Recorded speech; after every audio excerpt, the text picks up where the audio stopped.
program to bring you a special report.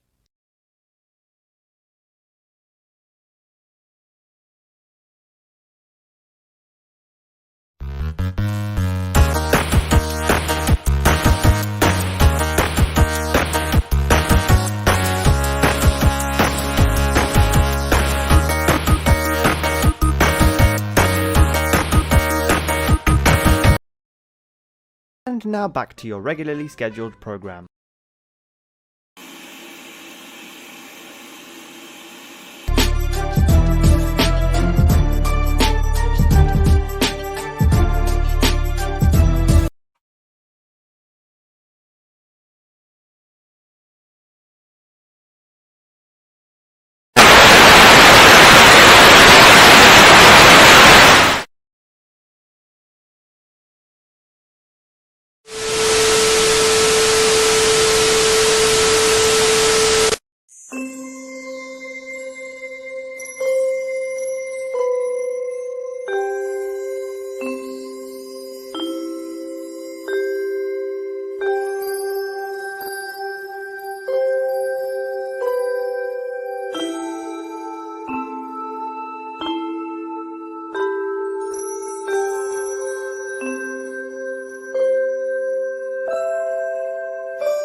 What's going on, everybody? Welcome to another brand new installment of Renegades Reviews, exclusively here as always on the Casa D18 Studios channel.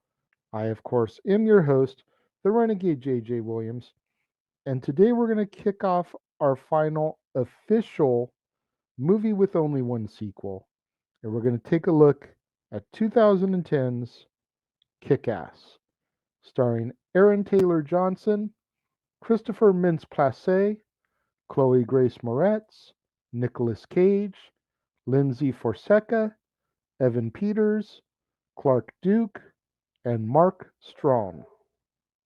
What is going on, everybody? Thank you for joining me here once again for another brand new installment of Renegades Reviews. And as I said in the introduction, today is the last official start of movies with only one sequel. And I say official start because the final day of the month that we're covering next Wednesday is a double feature. So this is the last one where we're going to do a movie today, and then on Monday we'll be bringing you the sequel. And today we're going to talk about Kick-Ass. And as our movie opens, Dave Liszewski is an ordinary teenager who lives in Staten Island, New York. He's inspired by comic books, so he plans to become a real life superhero. Dave goes out and he purchases and modifies a scuba diving suit and arms himself with batons. Now, during his first outing, Dave gets stabbed and hit by a car. After recovering in the hospital, he gains the ability to endure pain and he gains enhanced durability due to having some of his bones replaced with metal. He even makes a joke about Wolverine. So you tell right there how much he's influenced by the comics. Now, during his absence from school, a rumor begins to spread about Dave that he's gay. As a result, his longtime crush, Katie, immediately attempts to become his friend. Unhappy with the misunderstanding, Dave nevertheless appreciates the opportunity to get closer to Katie. Dave then returns to crime fighting and gains some notoriety after saving a man from a gang attack. Dubbing himself Kick-Ass, Dave goes and he sets himself up a MySpace account where he can be contacted for help. And right there, you figure MySpace kind of dates it because nobody uses the MySpace platform anymore. Hell, people are starting to use Facebook less and less, but I digress. Now, responding to a request from Katie, he ends up confronting a drug dealer named Razul, who's been harassing her. At Razul's place, Kick-Ass is quickly overwhelmed by Razul's thugs. Before they can kill him, two costumed vigilantes, Hit Girl and her father, Big Daddy, intervene, easily slaughter the thugs, and leave with their money. After returning home, Dave realizes that he is in over his head and he contemplates giving up crime fighting. However, Hit Girl and Big Daddy pay Kick-Ass a visit and encourage him to keep fighting. Big Daddy, whose real identity is Damon McCready, is formerly an honest cop. Damon was framed by mafia boss Frank D'Amico and as a result, jailed. Damon's wife committed suicide, leaving behind his daughter Mindy. And against the protest of his former partner, Marcus Williams, Damon trains himself, as well as Mindy, in preparation for getting revenge on Frank. Now, Big Daddy and Mindy have been undermining Frank's operations by raiding his warehouses, robbing his money, and destroying his drugs. Frank believes that Kick-Ass is responsible for the attacks, and he begins to target him to the point where he even mistakenly kills a party entertainer who is dressed like Kick-Ass. Frank's son, Chris, suggests a different approach.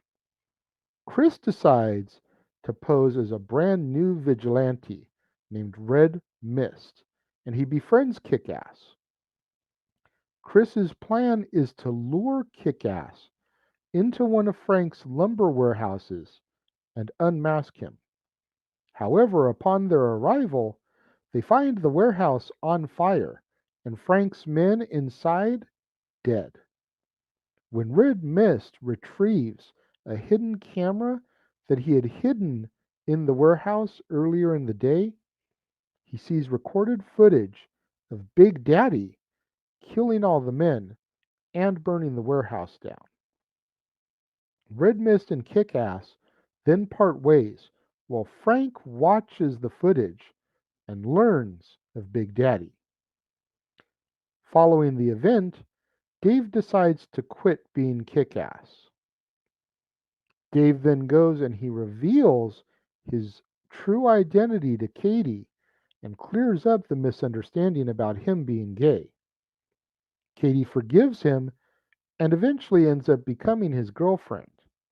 However, Red Mist contacts him once again and tricks him into revealing Big Daddy and Hit Girl's location.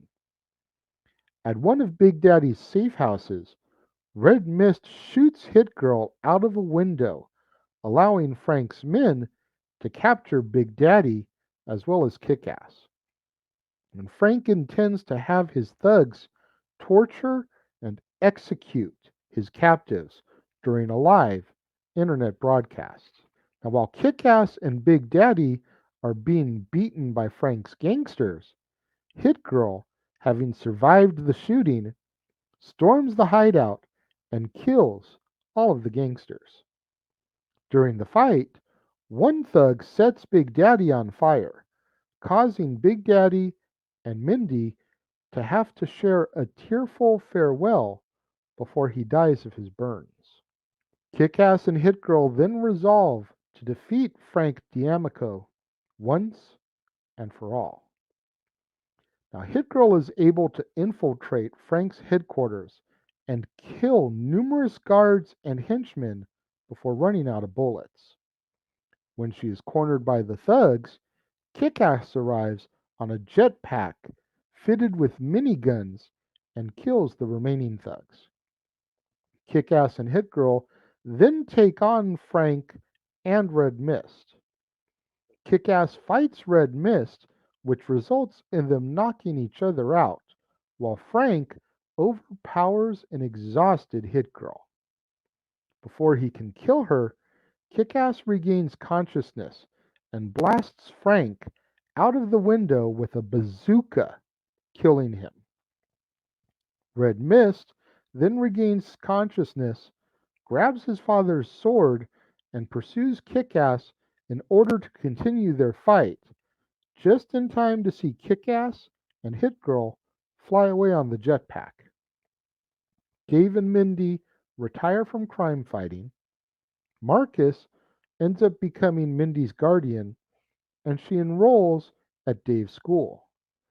Meanwhile, Chris sits in his father's office, dressed in an upgraded suit, preparing to seek his revenge on Kick-Ass for killing his father. Chris faces the camera and says, "As a great man once said, wait till they get a load of me," as our movie comes to its end. Kick-Ass has always been a fun one for me, mainly because of its downright silliness. I completely adore the cast in this film. You figure you've got Aaron Taylor Johnson, okay? In addition to that, he played John Lennon in the biopic Nowhere Boy. Everyone knows my love of the Beatles. He was also Quicksilver in the MCU. Chloe Grace Moretz. My first knowledge of her was as the voice of Darby on My Friends Tigger and Pooh, which of course I watched with my daughter during her younger days. She then became Carrie in the remake of Carrie, as well as this, as well as numerous other things. You've got Christopher Mintz-Plasse. Hope I'm pronouncing that right. I know him best from Superbad, McLovin. I've only seen Superbad once. Most of the people that I watched it with couldn't stand it. They were just trash talking it the entire time, and so I haven't gone back to rewatch it, but I enjoyed what I remember of it. You've got Nicolas Cage. Need I go into his roles and accomplishments? I love Nick Cage. And then you got Evan Peters, who went on to be Quicksilver in the Fox X-Men universe. and even reprised the role in WandaVision when they were first starting to dabble with the multiverse. So you really have two Quicksilvers in this movie, two future Quicksilvers, because neither man had begun portraying the role yet when Kick Ass came around. As a matter of fact, you look at Aaron Taylor Johnson in this, dude looks like he's 15. You know, Age of Ultron would come 5 years after this, but he looks like a little kid in this movie. Obviously, he wasn't that young, but it's just the look in his face. He looks like he's way younger than he probably was at the time of this film. Is it a goofy movie? Is it a silly movie? Yeah, absolutely. You know, the thought of a couple of kids dressing up in superhero costumes and fighting crime is a silly premise. But you're supposed to suspend your belief. That's what movies do, and that's what comic books do. You know, these Dave was so inspired by the comic books that he wanted to go out there and be his own superhero. It's crazy, but it's also noble. It makes you kind of think what exactly is going on in Staten Island that this guy wants to go out there and try to make his city better. Really makes you think. I enjoy this movie. When it comes to my rating for this film, I'm going to give it 4 stars. I really enjoy the cast. I enjoy the premise. I enjoy the story. I definitely enjoy this more than the sequel. We'll get more into that on Monday. They're 4 out of 5 stars for Kick Ass from the Renegade. What do you guys think of Kick Ass? Let me know. If you're watching the premiere, leave your thoughts and comments over here. If you're watching on demand later in the day, leave your thoughts and comments down here. Genuinely curious about your thoughts of this film. Let's engage in conversation.